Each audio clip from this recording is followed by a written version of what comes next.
The galaxy had known about Earth for 500 years. Every species in the Galactic Concord had studied it from far away, watched it through long-range sensors, and decided the same thing. Stay away. Earth was a Class 12 death world, the highest rating possible.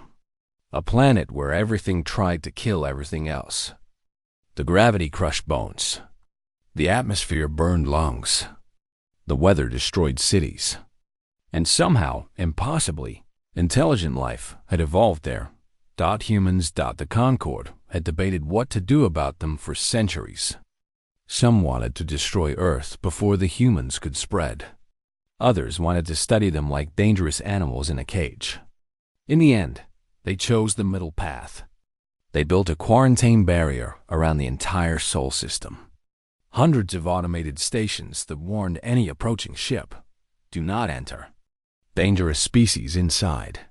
The humans had tried to break out many times. They sent ships that crashed against the barrier. They sent messages that went unanswered. Eventually, they stopped trying. They built their civilization inside their cage and waited. Ambassador Lyris of the Velith Communion remembered the day she first saw images of humans. She was young then, barely formed, her crystalline body still growing its final facets. The images showed creatures of meat and bone, with flat faces and strange soft skin. They moved with a smoothness that seemed wrong, like predators pretending to be calm. Their eyes faced forward like hunters. Their teeth could tear flesh. She had been terrified. Everyone was, but Lyris was also curious. She spent her life studying humans from afar. She learned their languages, their history, their art. She discovered something the Concord did not want to see. Humans were not just monsters. They created beautiful things. They loved each other. They built hospitals and schools. They had a concept called mercy. She had argued for decades that Earth should be freed, that humans could be allies instead of prisoners. The Concord laughed at her. They called her naive. They said she did not understand the danger. Now, as she watched her homeworld die, she understood danger very well. The Harrow swarm had come from beyond the galactic rim. No one knew where they originated. They were not a species in the normal sense. They were a hunger-given form. Billions of creatures that moved as one mind, consuming everything in their path. Planets, ships, entire civilizations. The Concord had sent its greatest fleets to stop them. The fleets were gone now, destroyed in battles that lasted hours. The Harrow did not negotiate. They did not accept surrender. They simply ate. Velith Prime was beautiful once. A world of crystal forests and singing winds. Lyris had grown up there, learning to shape light into art, listening to the harmonies of her people. Now she watched from an orbital station as Harrow bioships descended through the atmosphere. They looked like living things, wet and pulsing, covered in chitin and teeth. They landed on the crystal forests and began to feed. The screaming came through the communication channels. Millions of Velith crying out as they were consumed. Lyris turned off the sound because she could not bear it anymore. There were only a few thousand survivors on the station. The last of her people. They had nowhere to go. The Concord had abandoned them. Every species was running now, trying to save themselves. No one was coming to help. Lyris stood at the command center, surrounded by her dying species, and felt despair like a physical weight. She had spent her whole life believing in the Concord, believing in cooperation, believing that civilization meant something. It meant nothing. When the darkness came, everyone ran. Her assistant, a young Velith named Pren, approached her with shaking limbs. "Ambassador, what do we do?" Lyris had no answer. She looked at the screens showing the Harrow consuming her world. She looked at the star maps showing the Concord fleets running away. She looked at the faces of her people, waiting for her to save them. Then her eyes found something else. In the corner of one display, almost forgotten, the quarantine beacon for Sol System. The cage that held the humans. An insane thought formed in her mind. The beacon had a secondary function that no one ever used. It could be reversed. Instead of warning ships away, it could send a signal out. A distress call. An SOS. Ambassador? Pren asked again. Lyris moved to the console. Her crystalline fingers hesitated over the controls. The Concorde had rules about contacting humans. Strict rules. Anyone who broke them faced severe punishment. But the Concorde was gone. The rules meant nothing now. She thought about what she knew of humans. They had a strange custom. When someone called for help, they answered. It did not matter who called. It did not matter why. If someone screamed, humans came running. She had read their stories, their histories. They pulled strangers from burning buildings. They dove into freezing water to save people they had never met. They died for each other constantly, willingly, as if their lives were not precious. It seemed like madness. But it was also beautiful. Lyris activated the beacon. She reversed its signal. She pressed the transmit button and spoke into the void. This is Ambassador Lyris of the Velith Communion. We are under attack. Our world is dying. The Galactic Concorde cannot help us. No one can help us. She paused, her voice cracking. We have treated you as prisoners. We have treated you as monsters. We were wrong, please. If anyone can hear this. We need help. She sent the message and waited. Nothing happened. The Harrow continued to consume Velith Prime. Her people continued to cry. Far away, past the quarantine barrier, in the orbital dockyards of Titan, a communication officer frowned at his screen. A signal was coming through the barrier. That had never happened before. He ran the translation software and felt his heart stop. He called his commander. His commander called the admiral. Admiral Kenji Okonkwo stood in the command center of the 6th Fleet, reading the message 3 times. His officers gathered around him, waiting for orders. They had been waiting for 300 years. Signal the entire fleet, Okonkwo said. His voice was calm, but his eyes were burning. All ships, all stations, everyone. Sir? His first officer asked. What's happening? Okonkwo turned to face his people. Men and women who had grown up in a cage, who had been told their whole lives that the galaxy feared them, hated them, wanted them dead. Now someone out there was screaming for help. Someone is in trouble, he said. And they asked us to come. He straightened his uniform. The 6th Fleet moves out in 6 hours. Full combat readiness. We're going to answer that call. No one questioned him. No one hesitated.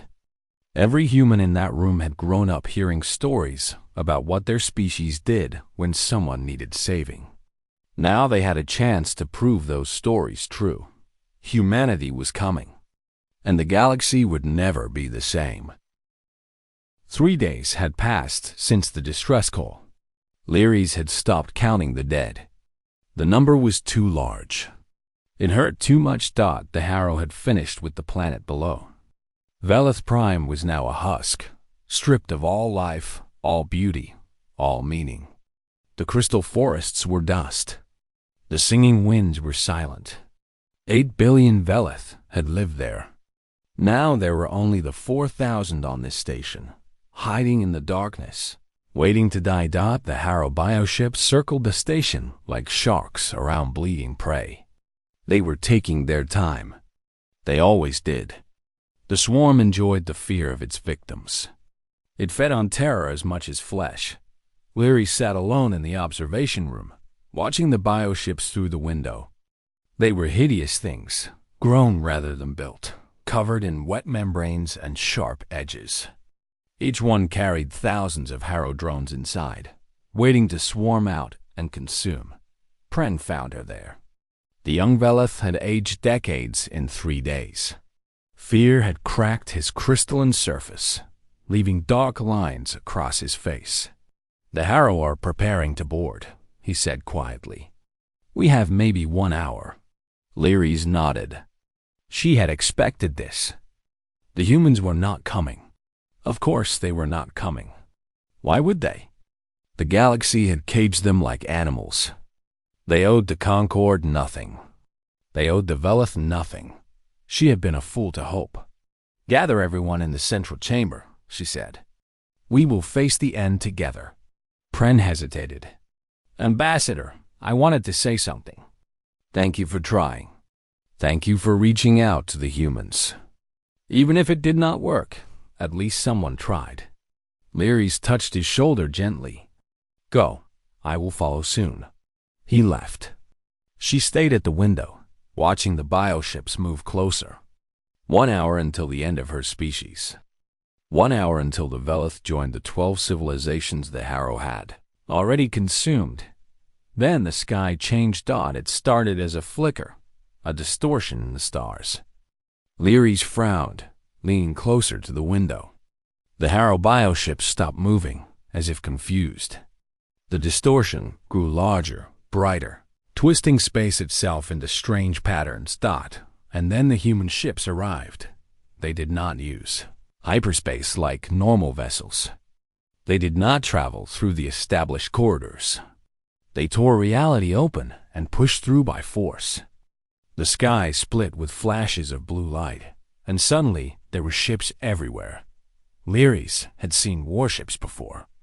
The Concord had impressive vessels, sleek and elegant, designed for precision combat. These were not like that. These were brutal things, covered in weapons, built for one purpose: destruction. They were painted black and gray, with names written on their hulls in the harsh angles of human script. Names like Wrath and Thunder and Unconquered Sun. 300 of them. An entire fleet, appearing from nowhere. The communication system crackled to life. A human voice, deep and calm, spoke in perfect galactic standard. "This is Admiral Kenji Okonkwo of the Terran Union's 6th Fleet. We received your distress call. We are here to help." A pause. "To the Harrow Swarm, you have 60 seconds to withdraw from this system. This is your only warning." Lyris could not move. She could not speak. She could only watch as the impossible happened. The Harrow did not understand warnings. They had never needed to. No species had ever threatened them and survived. The bioships turned away from the station and rose toward the human fleet, confident in their numbers. There were thousands of Harrow vessels.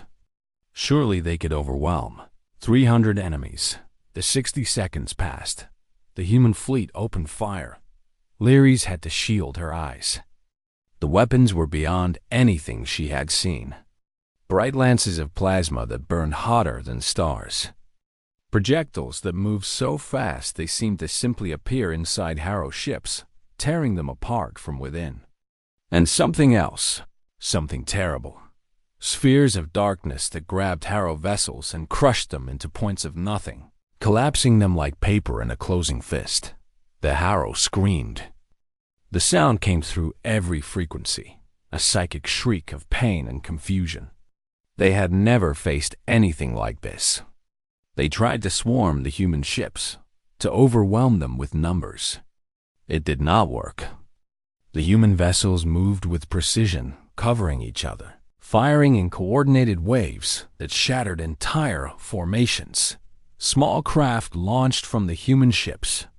Fighters, maybe 100 of them, weaving between the bioships, drawing fire and striking back. Each one fought like it had nothing to lose.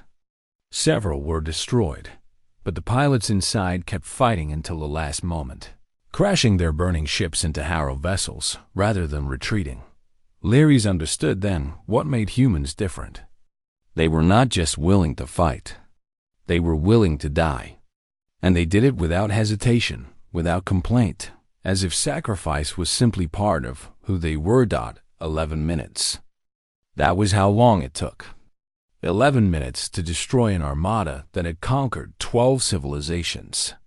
When the last Harrow bioship broke apart in a flash of plasma fire, The human fleet simply stopped and waited, as if nothing unusual had happened. The communication system activated again. The same calm voice. Ambassador Leary's. This is Admiral Okonkwo. The immediate threat has been neutralized. We are sending medical ships and supply vessels to your station. Please prepare to receive assistance. Leary's found her voice at last. Admiral, we did not expect. Thank you. A pause. Then, you asked for help. We came. That is what we do. The first human ship docked with the station an hour later. Leary's went to meet them personally, surrounded by nervous Valeth guards who expected monsters to walk through the airlock. The door opened. A human woman stepped through, wearing a gray uniform with medical symbols. She was smaller than Leary's expected, with dark skin and kind eyes.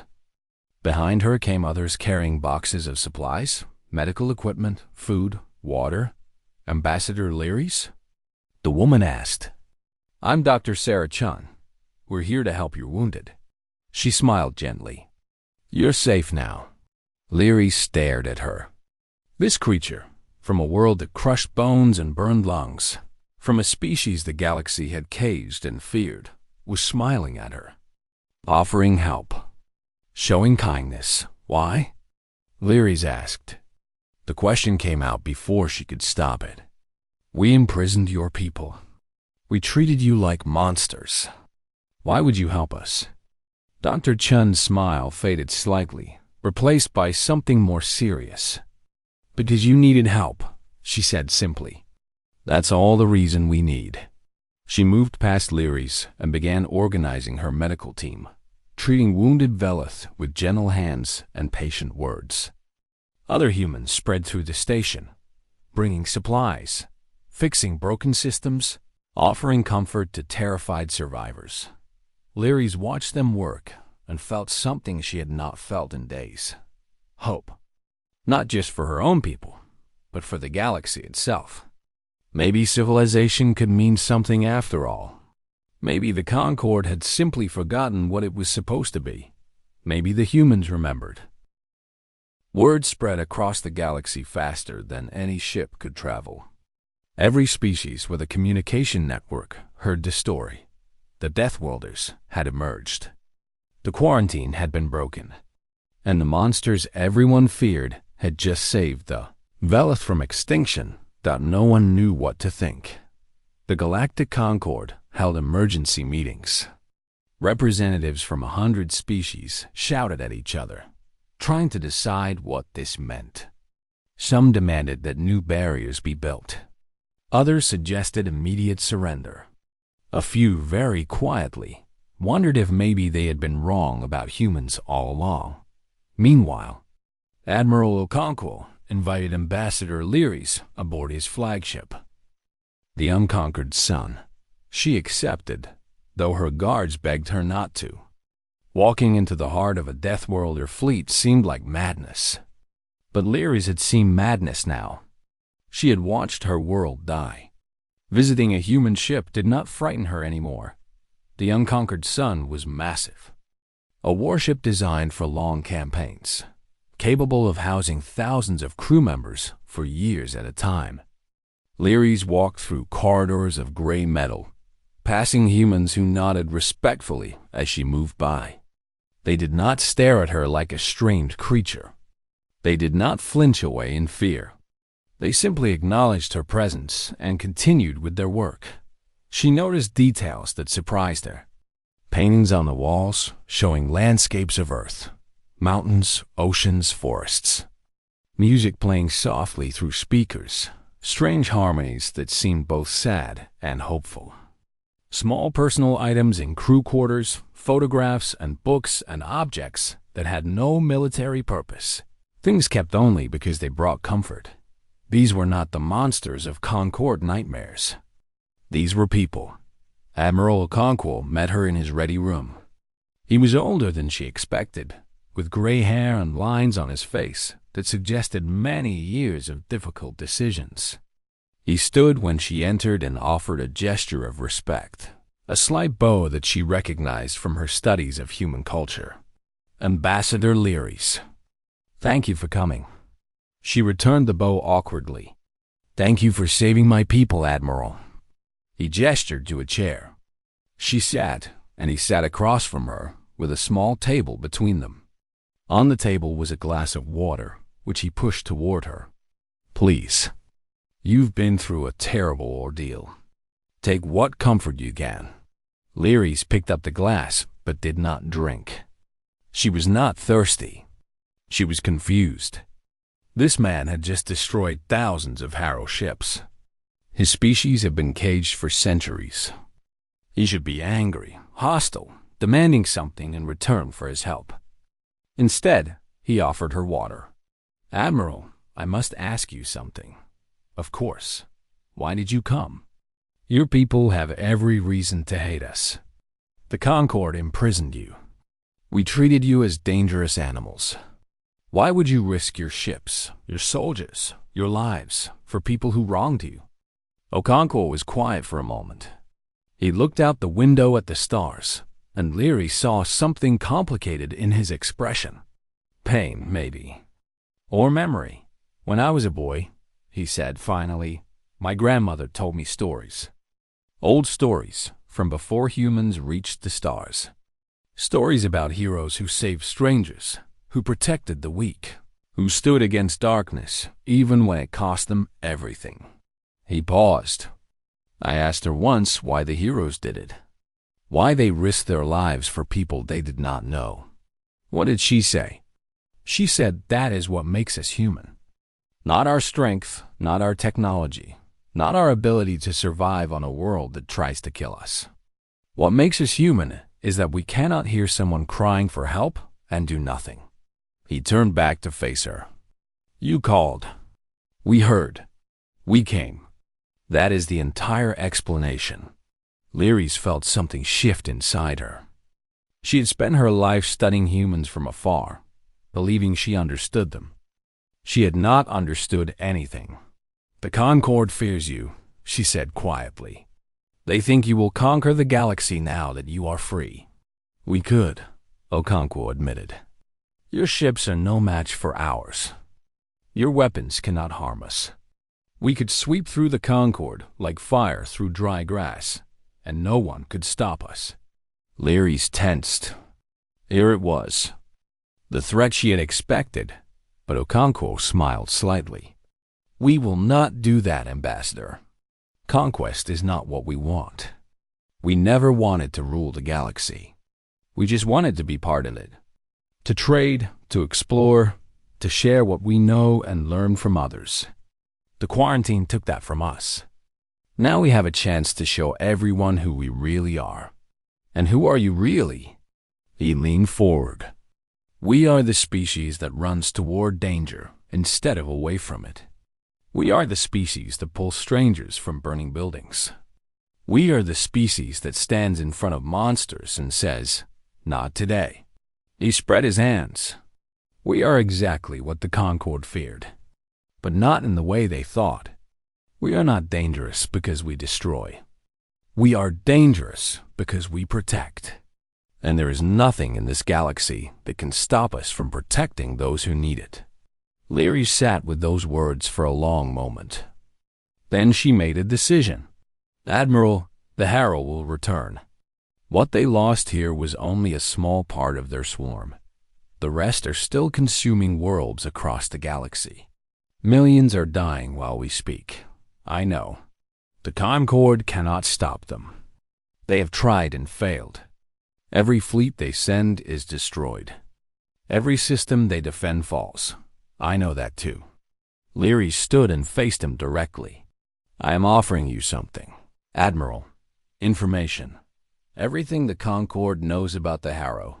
Their movements. Their weaknesses. The location of their primary hives. If you want to end this threat, I can help you. Okonkwo studied her. You would betray the Concord? The Concord abandoned my people to die. They are not worthy of my loyalty.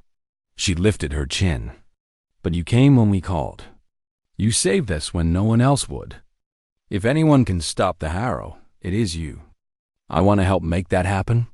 The Admiral rose to his feet. He extended his hand, palm open.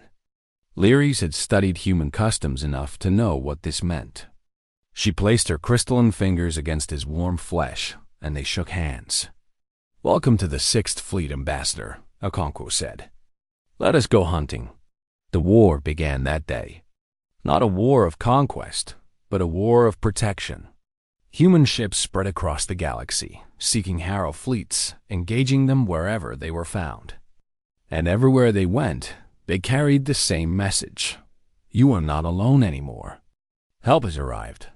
A Concord watched in stunned silence as the monsters they had feared became the saviors they needed. Some were grateful. Some were suspicious. But none could deny the truth. Humanity was fighting and dying for species that had imprisoned them, for civilizations that had called them animals, and they did it without asking for anything in return. 6 months after the Battle of Velith Prime, the Terran Union had 17 fleets engaged across the galaxy. Every dockyard on Earth, Mars, and the outer colonies worked without rest, building new ships faster than anyone thought possible. Humanity had awakened, and it would not sleep again until the Harrow were finished. Admiral Okonkwo stood in the war room of the unconquered sun, studying the holographic map that filled the center of the space. Red dots marked Harrow positions. Blue dots marked human fleets. 6 months ago, the red had been everywhere.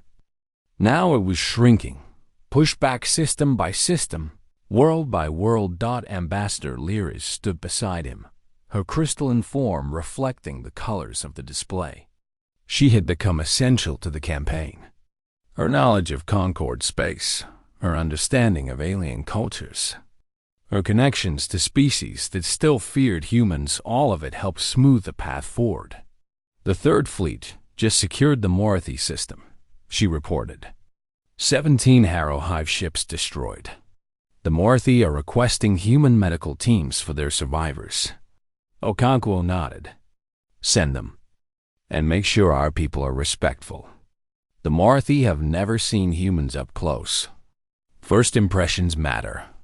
Lyris hesitated. "Admiral, some of my contacts in the Concord are asking questions.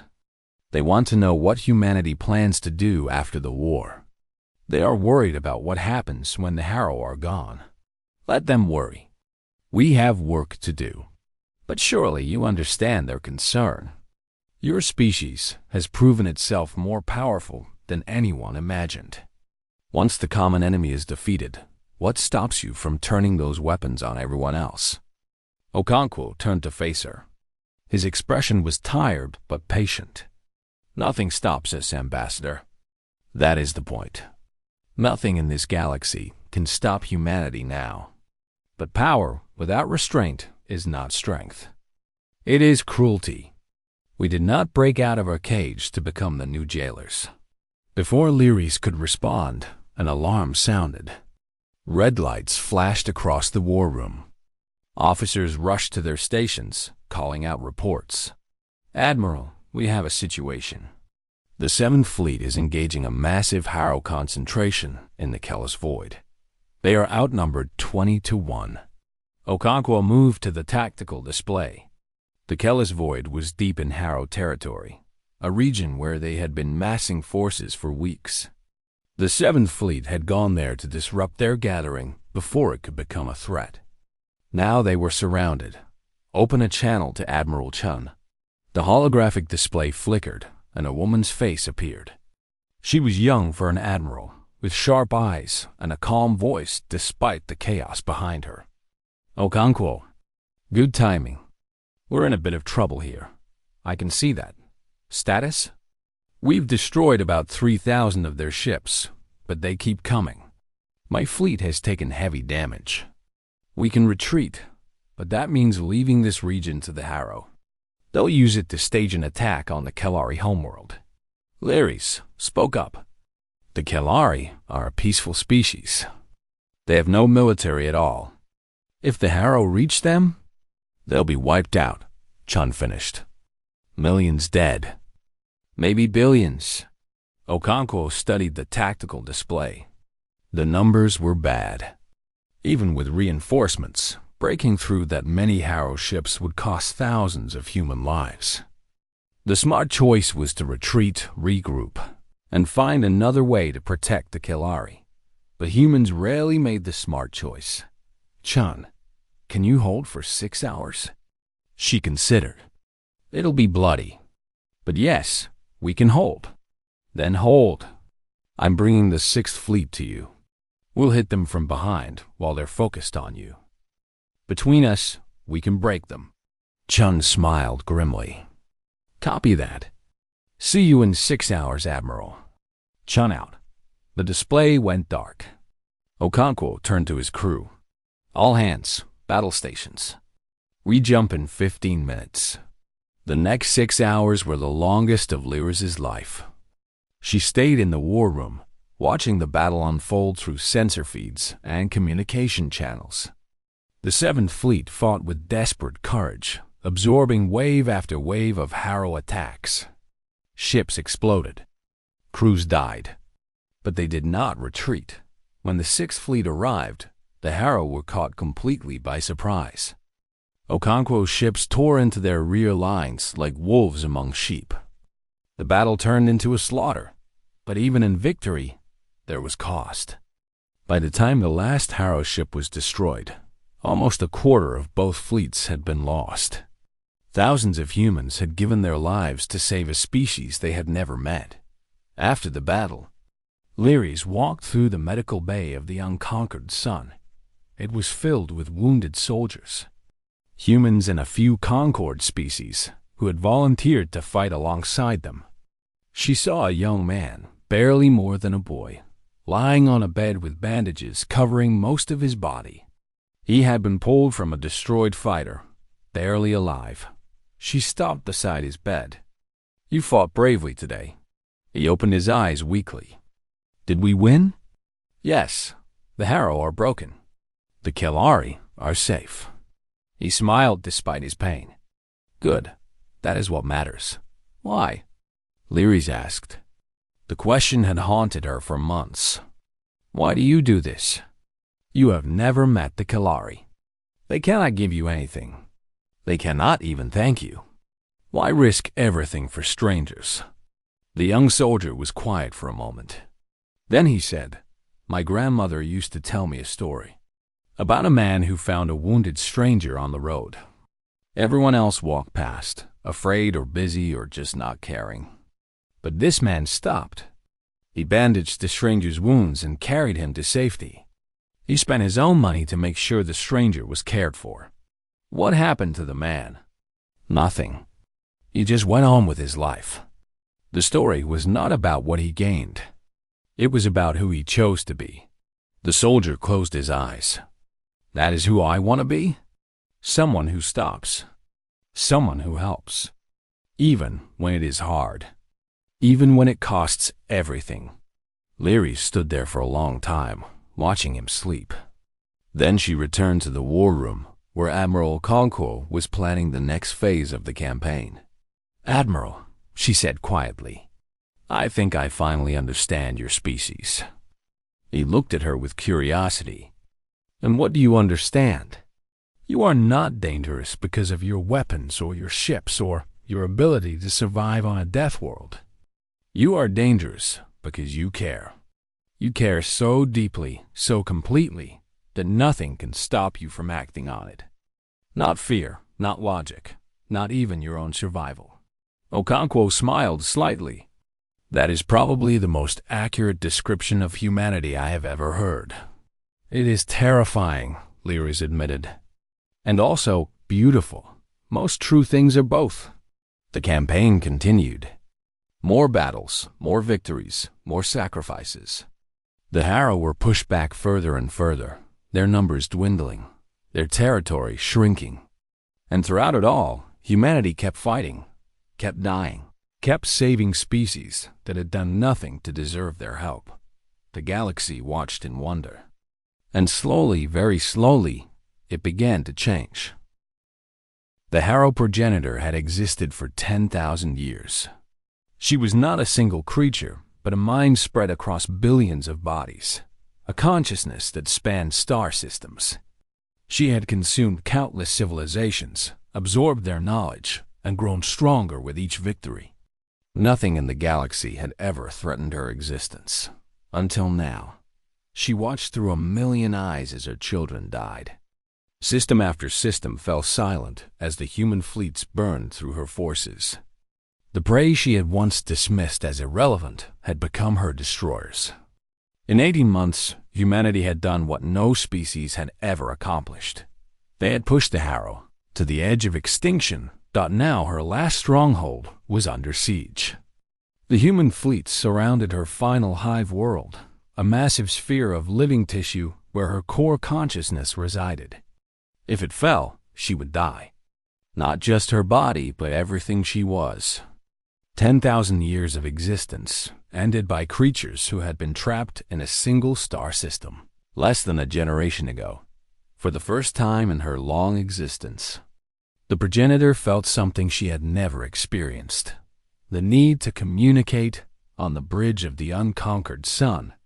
Admiral Okonkwo watched the hive world turn slowly on the display.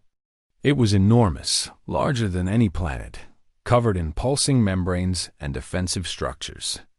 The remaining Harrow ships circled it in tight formations, waiting for the final battle. Ambassador Leary stood beside him, as she had throughout the entire campaign. She had changed in these 18 months. The fear she once felt around humans was gone, replaced by something close to admiration. Maybe even love. Admiral, we are receiving a transmission. It is coming from the hive world. Okonkwo raised an eyebrow. The Harrow did not communicate. They do now. He nodded. Put it through. The voice that filled the bridge was unlike anything they had heard before. It was not a voice made for speaking. It was millions of sounds layered together, forming words through pure effort of will. Why do you persist? Okonkwo answered without hesitation. Because you attacked civilizations that could not defend themselves. Because you consumed billions of innocent beings. Because someone had to stop you. These prey species caged you. They feared you. They wanted you destroyed. Why do you die for them? Because they asked for help. Silence. The progenitor struggled to understand. In 10,000 years, she had learned much about the species she consumed. Their technologies, their cultures, their weaknesses. But she had never encountered anything like this. A species that fought without hope of reward. That died for strangers. That answered calls for help from those who had wronged them. This is illogical, she said finally. You gain nothing from this war. Your losses are severe. Many of your ships are destroyed. Many of your people are dead. You could have stayed in your cage, safe and protected. Why choose suffering? Okonkwo smiled slightly. You will never understand, will you?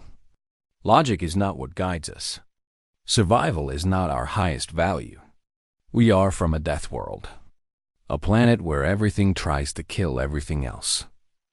Logic would have killed us long ago. What kept us alive was something different. What? Stubbornness. Hope. The stupid, irrational belief that we should protect each other, even when it makes no sense. We help the weak because we were once weak.